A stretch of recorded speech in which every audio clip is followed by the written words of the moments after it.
Presiden Prabowo Subianto bertemu dengan Presiden Amerika Serikat Joe Biden di Gedung Putih, Washington DC, Amerika Serikat. Usai melangsungkan pertemuan secara tertutup, Prabowo dan Joe Biden memberikan keterangan media di ruang oval Gedung Putih. Joe Biden menyebut hubungan diplomatik Indonesia dan Amerika semakin menguat. Biden turut memberikan beberapa pernyataan isu strategis, diantaranya soal Gaza dan Laut Cina Selatan.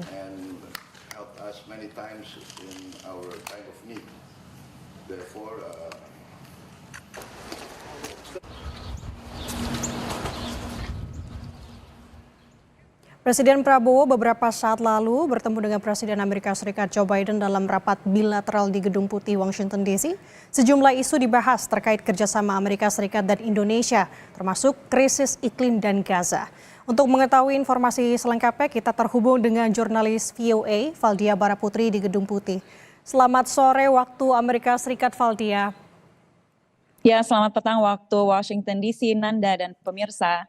Selain isu yang saya sebutkan tadi, kira-kira isu-isu apa lagi yang dibahas oleh kedua presiden di Gedung Putih hari ini?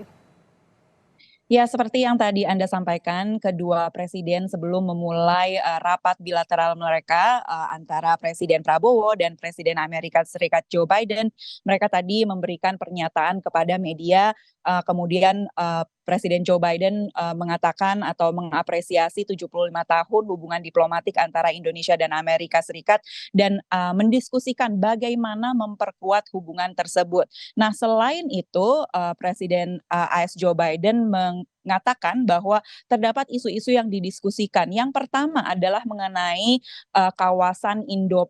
isu mengenai kawasan Indo-Pasifik, dan yang kedua ini mengenai krisis iklim, dan yang ketiga tantangan global termasuk di dalamnya mengenai Gaza. Nah, mengenai isu yang pertama ini kawasan Indo-Pasifik, Biden mengatakan akan terus mewujudkan begitu kawasan Indo-Pasifik yang bebas dan terbuka. Sebagai konteks, kawasan Indo-Pasifik ini terdiri dari 40 negara termasuk negara-negara ASEAN dan tentunya Indonesia di dalamnya, dan strategi kawasan Indo-Pasifik yang bebas dan terbuka ini berarti negara-negara di dalamnya ini bebas membuat keputusan yang berdaulat terkait wilayah, demokrasi, dan kerjasama dengan negara-negara lain tanpa adanya tekanan dari negara manapun di dalam kawasan itu maupun di luar kawasan itu.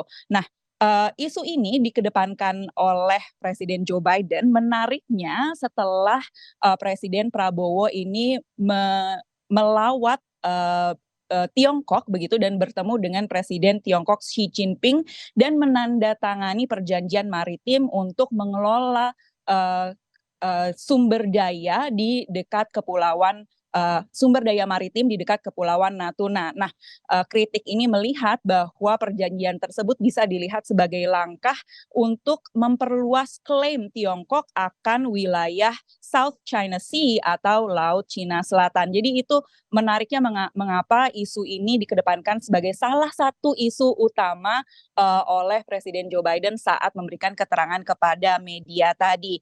Nah, isu yang kedua adalah mengenai krisis iklim.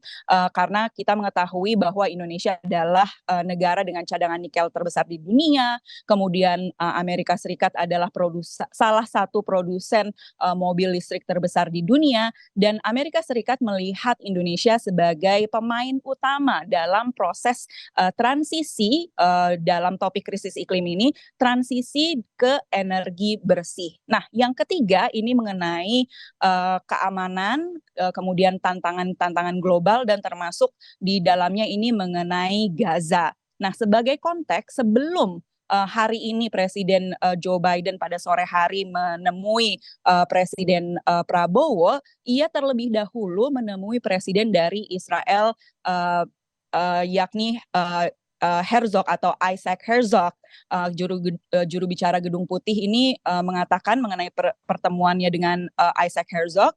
Ini Amerika Serikat mendorong Israel untuk membuka jalur kemanusiaan untuk memberikan bantuan kemanusiaan yang lebih banyak ke Gaza. Namun organisasi-organisasi kemanusiaan mengatakan bahwa Israel ini telah gagal dalam isu tersebut atau menangani masalah tersebut, dan kondisi di Gaza ini lebih parah daripada sebulan yang lalu. Nah, setelah Biden menemui Presiden Israel, kemudian Biden menemui Presiden Indonesia pada sore harinya, dan salah satu yang dibahas juga mengenai Gaza.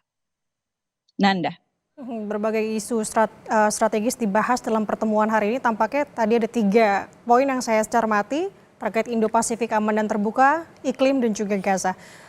Valdia, ada rencana terkait dengan pertemuan Presiden Prabowo Subianto dengan Presiden AS terpilih Donald Trump? Ya, Nanda, seperti yang kita ketahui bahwa Presiden Prabowo telah berbicara begitu melalui sambungan telepon dengan Presiden terpilih Donald Trump. Kemudian Presiden Prabowo juga mengemukakan keinginannya untuk bertemu secara langsung dengan Presiden terpilih Donald Trump. Kemudian hal itu disambut positif oleh Donald Trump. Namun melihat ketatnya agenda Presiden Prabowo di sini, hanya tersisa sedikit waktu pada malam ini begitu jika mereka berdua akan melakukan pertemuan secara langsung, karena Presiden terpilih Donald Trump ini tidak berada di Washington DC melainkan di negara bagian lain yakni Florida, dan Trump telah berada di Florida semenjak pemilu dan menjadi presiden terpilih Amerika, dan jarak antara Washington dan Florida ini cukup jauh jarak tempuhnya begitu, dan melihat jika waktu yang tersisa hanyalah malam ini, nampaknya akan tipis pertemuan secara langsung itu terjadi pada lawatan Presiden Prabowo kali ini, karena setelah di Washington DC, Presiden Prabowo ini akan melanjutkan agenda lainnya, yakni ke Peru untuk menghadiri KTT APEC serta ke Brazil untuk menghadiri G20, begitu Nanda.